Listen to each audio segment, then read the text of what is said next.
১৯৮১ সালের ৩০শে মে রাষ্ট্রপতি জিয়াউর রহমানকে যখন হত্যা করা হয়, তখন খালেদা জিয়া ছিলেন নিতান্তই একজন গৃহবধূ।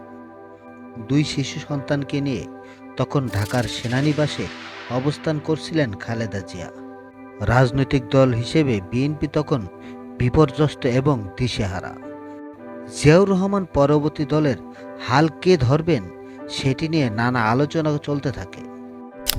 বিএনপি নেতারা তখন দ্বিধাগ্রস্ত এবং তাদের মধ্যে কোন্দল ছিল প্রবল। রাষ্ট্রপতি জিয়াউর রহমানকে হত্যার পর ভাইস প্রেসিডেন্ট বিচারপতি আব্দুস সাত্তারকে অস্থায়ী প্রেসিডেন্টের দায়িত্ব দিয়েছিলেন। মিস্টার সাত্তারের বয়স তখন আনুমানিক ৭৮ বছর। তখন রাজনীতিতে মিস্টার সাত্তারকে একজন বৃদ্ধ এবং দুর্বল চিত্তের ব্যক্তি হিসেবে মনে করা হতো। তৎকালীন সামরিক ঊর্ধ্বতন কর্মকর্তারা মিস্টার সাত্তারকে পছন্দ করতেন না, কারণ তারা জানতেন মিস্টার সাত্তার রাজনৈতিকভাবে দক্ষ নন, শারীরিকভাবে দুর্বল।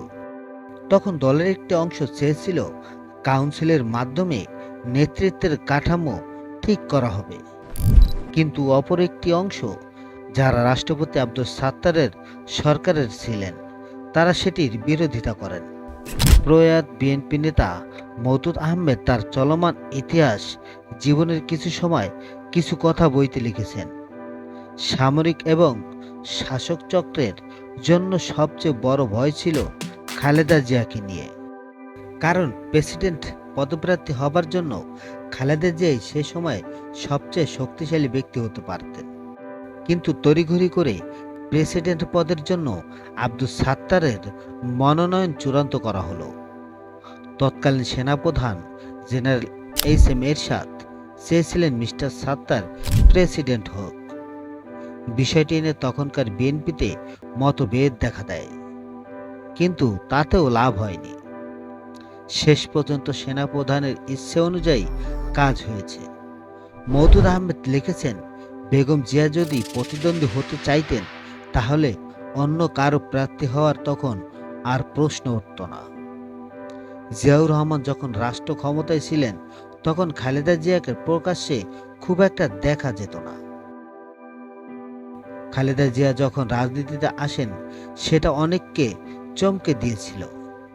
সিনিয়র সাংবাদিক শফিক রেহমান তার সংগ্রামী নেত্রী খালেদা জিয়া শীর্ষক লেখায় তাকে বর্ণনা করেছেন এভাবে: জিয়াউর রহমান ক্ষমতাসীন হলেও লাজুক গৃহবধূ রূপে তার 2 ছেলে তারেক রহমান পিনো এবং আরাফাত রহমান কোকোকে নিয়ে সাংসারিক কাজে ব্যস্ত ছিলেন। বিচারপতি আব্দুস সাত্তারের বার্ধক্য এবং দল পরিচালনা নিয়ে অসন্তোষের কারণে তৎকালীন বিএনপির একাংশ খালেদা জিয়াকে রাজনীতিতে আনার পরিকল্পনা করেন, কিন্তু রাজনীতির প্রতি খালেদা জিয়ার তেমন কোনো আগ্রহ ছিল না। রাজনৈতিক পর্যবেক্ষকদের মতে এর কয়েকটি কারণ ছিল। প্রথম, জিয়াউর রহমানের হত্যাকাণ্ড তার মনে গভীর দাগ কেটেছিল এবং তিনি মানসিকভাবে সে সকল কাটিয়ে উঠতে পারছিলেন না। দ্বিতীয়ত, খালেদা জিয়ার রাজনীতিতে আসার ব্যাপারে পরিবারের দিক থেকে তেমন কোনো উৎসাহ ছিল না। তাছাড়া রাজনৈতিক ভাগ্য তাকে কোথায় টেনে নিয়ে যায় সেটিকে নিয়েও হয়তো খালেদা জিয়ার মনে চিন্তা ছিল। খালেদা জিয়ার জীবনী নিয়ে প্রয়াত সাংবাদিক Mahfuzullah Begum Khaleda Zia her life her story বই লিখেছেন। বছর কয়েক আগে তখন বিবিসি বাংলাকে জানিয়েছিলেন, জিয়াউর রহমানের আংশিক হত্যাকাণ্ড তার মনের মধ্যে এক ধরনের অনিশ্চয়তা তৈরি করেছিল। তিনি হয়তো ভাবতে শুরু করেছিলেন যে রাজনীতি হয়তো মানুষকে এ ধরনের করুণ পরিণতির দিকে ঠেলে নিয়ে যায়। রাজনীতির কঠিন পদযাত্রা সামলাতে পারবেন কিনা সেটি নিয়েও তার মনে প্রশ্ন ছিল। তাছাড়া পারিবারিকভাবে তার পিতা মেয়ের রাজনীতির ব্যাপারে খুব একটা আগ্রহী ছিলেন না। এ সময় দলের নেতাকর্মীরা রাজনীতিতে আসার জন্য দিনের পর দিন খালেদা জিয়াকে বোঝানোর চেষ্টা করেন। তিনি দলের হাল না ধরলে দল টিকবে না বলেও অনেকে বলেন। দলকে ঐক্যবদ্ধ রাখার জন্য আপোষ ফর্মুলা হিসেবে খালেদা জিয়াকে বেছে নেওয়া হয়। অন্যদিকে খালেদা জিয়ার রাজনীতিতে আসার বিষয়ে তৎকালীন সেনাপ্রধান এইচ.এম. এরশাদের মনে ভয় ছিল বলে উল্লেখ করেন রাজনৈতিক বিশ্লেষকরা। কারণ মিস্টার এরশাদ যেহেতু ক্ষমতা দখলের দীর্ঘ পরিকল্পনা নিয়ে এগিয়ে যাচ্ছিলেন, তখন ভাবছিলেন যে খালেদা জিয়া রাজনীতিতে আসলে পরিস্থিতি সামলানো তার জন্য কঠিন হয়ে যাবে।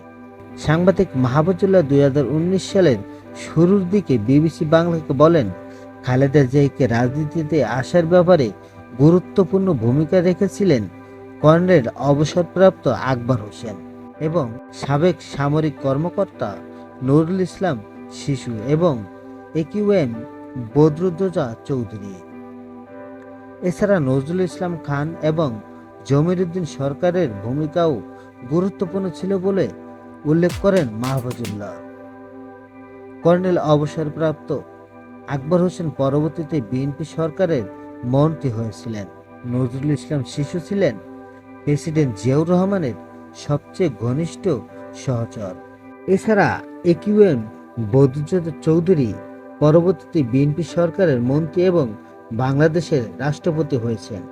মওদুদ আহমেদ তার বইয়ে দাবি করেন, খালেদা জিয়াকে রাজনীতিতে সক্রিয় করার ক্ষেত্রে যাদের অবদান ছিল তিনি তাদের মধ্যে একজন। 1982 সালের 7ই নভেম্বর খালেদা জিয়া যখন জিয়াউর রহমানের সমাধিস্থলে গিয়ে প্রথম রাজনৈতিকভাবে আত্মপ্রকাশ করেন, সেটির পিছনে মিস্টার আহমেদের ভূমিকা ছিল বলে তিনি নিজে উল্লেখ করেন।